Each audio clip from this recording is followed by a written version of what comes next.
പൈസ തികയത്തൂല്ലല്ലോ. 1000 രൂപ കൂടെ വേണം. രേഷ്മേ ഇങ്ങന്നേ. എന്തുവാ കൊടുക്കാൻ പൈസ തികയത്തില്ല. 1000 രൂപ കൂടെ വേണം. നീ ഗീതച്ചേച്ചി ഒന്ന് വിളിച്ചു 1000 രൂപ കൂടെ തരാൻ പറ. നാളെ തിരിച്ചു കൊടുക്കാം. എനിക്കെങ്ങും വയ്യ. ഇന്നാളെ അവരെ 500 രൂപ മേടിച്ച് തിരിച്ചു കൊടുത്തായിരുന്നോ? ഇതെല്ലാം കൂടെ ഒരുമിച്ച് കൊടുക്കാവുന്ന. അവർക്ക് ഇന്നലെ പെൻഷൻ കിട്ടിയിട്ടുണ്ട്. അവരുടെ കൈ പൈസ ഉണ്ട്. നീ ചോദിച്ചാൽ തരുകയും ചെയ്യും. നിങ്ങളുടെ പെങ്ങളല്ലേ ഇങ്ങൊക്കെ ചോദിച്ചാൽ പോരായോ? എടി എന്റെ പെങ്ങളാ, പക്ഷെ എന്നേക്കെ കാര്യം നിന്നെയാ. നീ ചോദിച്ച ഉറപ്പായിട്ടും തരും. ഒന്നും പറയത്തില്ല. ആ സോപ്പിലെങ്ങ് പറഞ്ഞു കേട്ടോ. ഇപ്പൊ എന്തോ ചെയ്യുന്നേ? എവിടെ കൂട്ടുകാരന്മാരും അളിയന്മാരും ഒക്കെ ഉണ്ടല്ലോ, അവരോടങ്ങ് വിളിച്ചു പോര്. അത് കൂട്ടുകാരെ അളിയന്മാരെ വിളിക്കാൻ ഇവിടെ ഏതാണ്ട് ഓശാരം വേണം.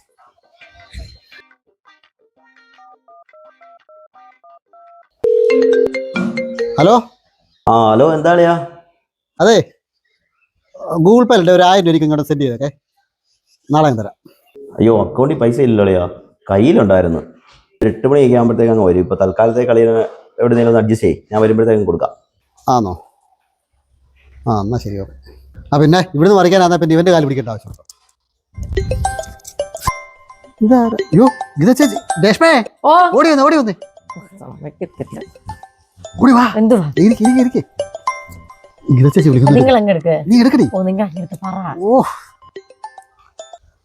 ഹലോ. അതെ രേഷ്മ, തരടി 1000 നാളെയോ? അതെ, രേഷ്മയ്ക്ക് ഒരു 1000 രൂപ കൊടുക്കാവുന്നു. നാളെ തരാമെന്ന്. സ്പീക്കർ വെച്ചേ. എടാ, രേഷ്മ ഇപ്പൊ വിളിച്ചായിരുന്നു. നിനക്ക് ഒരു 1000 രൂപ വേണോന്ന് പറഞ്ഞു. ഇവിടെ ഇരിപ്പുണ്ട് കേട്ടോ. ശരി ചേച്ചി. കിട്ടിയല്ലോ. ഇനി ഞാൻ പോയി മേടിച്ചു കേട്ടെ. നീ അങ്ങനെ പോകണ്ട. എന്റെ പെങ്ങളാന്ന് ഞാൻ പോയി വാങ്ങിച്ചോളാം.